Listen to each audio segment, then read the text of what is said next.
Why do we always board airplanes from the left side? Think back to the last time you flew.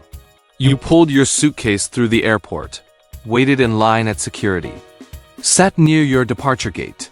Then boarding began. You followed the crowd through the familiar jet bridge and stepped onto the airplane from the left side. Everything felt so normal that you probably never noticed it. But stop for a moment. Have you ever asked yourself, why do we always board airplanes from the left side? Not sometimes, but almost always. Whether you're in New York, Los Angeles, London, Paris, Tokyo, or Moscow. Whether you're flying on a Boeing 737, a Boeing 777, or an Airbus A350, the passenger entrance is almost always on the left side of the aircraft. Why is that? Why not the right side? And if airplanes have doors on both sides, why do airports around the world use the same side for passengers? What's fascinating is that the answer has nothing to do with modern aviation. It didn't begin with Boeing. It didn't begin with Airbus. In fact, it existed long before humans ever learned how to fly. To find the answer, we need to travel back more than 1,000 years. Back to the age of wooden ships. A world with no engines. No radar, no GPS, only wind, waves, and human strength.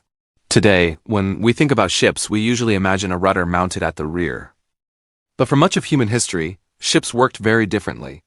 They were steered using a large steering oar attached near the back right side of the vessel. The reason was simple. About 90% of people are right-handed. When controlling a heavy steering oar in rough seas, using the stronger arm made perfect sense. The sailors of that time weren't trying to create a rule for the future. They were simply solving a practical problem. How do you steer a ship as effectively as possible? Over time, the right side became the permanent location of the steering system. The Anglo-Saxons called this side steerboard. After centuries of language evolution, the word became starboard, the right side of a ship, but then another problem appeared. The steering oar was one of the most important parts of the vessel. If it was damaged, the ship could lose much of its ability to maneuver. That meant sailors had to avoid pressing the right side of the ship against a dock. Instead, they docked using the left side. Passengers boarded from the left. Cargo was loaded from the left. Most daily operations happened on the left. Over time, the left side became known as the side facing the port. Eventually, it was simply called port. No one at the time imagined that this small decision would survive for more than 1,000 years, but it did. Because it worked. And when a solution works well for long enough, it often becomes a standard. By the 19th century, much of the maritime world was already familiar with two terms: port on the left, starboard on the right. Then humans invented the airplane. In the early 20th century, aviation began advancing at an incredible pace. Engineers had to create entirely new systems: pilot training, traffic management, operational safety, and procedures for boarding and unloading passengers.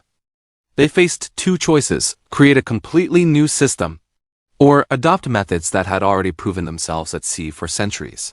They chose the second option. Many aviation terms still come directly from maritime traditions. The title, captain, navigation lights, rules of movement and positioning, even the concepts of port and starboard. And along with them came a familiar way of organizing operations. When commercial aviation exploded after World War II, airports around the world were built around a simple principle. The left side was for passengers. The right side was for operations, baggage handling, catering services, fueling, maintenance, and other ground support activities. It sounds simple, but the benefits are enormous. Look at an aircraft preparing for departure. There are fuel trucks, baggage loaders, catering vehicles, maintenance crews, ground power units, service equipment moving in every direction. If all of these activities took place in the same area as passengers, the ramp would become far more crowded and dangerous. So aviation created a clear separation. Passengers on the left, operations on the right. This division reduces accidents, reduces confusion, improves efficiency, and increases safety. Today, the system is so widespread that almost every major airport in the world is built around it. Jet bridges connect to doors on the left side. Ground procedures are based on left-side boarding. Airport layouts are designed around left-side access. Millions of passengers use this system every day without ever thinking about it. But the story doesn't end there. The next time you see an airplane flying across the night sky, look closely at the lights on its wings. Red on the left, green on the right. Exactly like a ship at sea.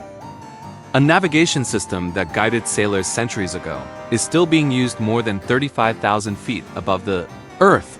That means every time you board an airplane from the left side, you're doing more than following a modern aviation procedure. You're taking part in a tradition that began with wooden ships crossing vast oceans. A tradition older than engines, older than electricity, and older than the airplane itself. Sometimes the most fascinating things in life aren't the newest technologies. They're the ancient habits quietly surviving all around us. So the next time you travel, take a moment to look around. Pay attention to the simple things. Ask questions about the things everyone else overlooks. Because those ordinary details often hide the most extraordinary stories. If you enjoyed this video, don't forget to like and share it. And subscribe to HISimpleThings to discover the hidden stories behind the most ordinary things around us.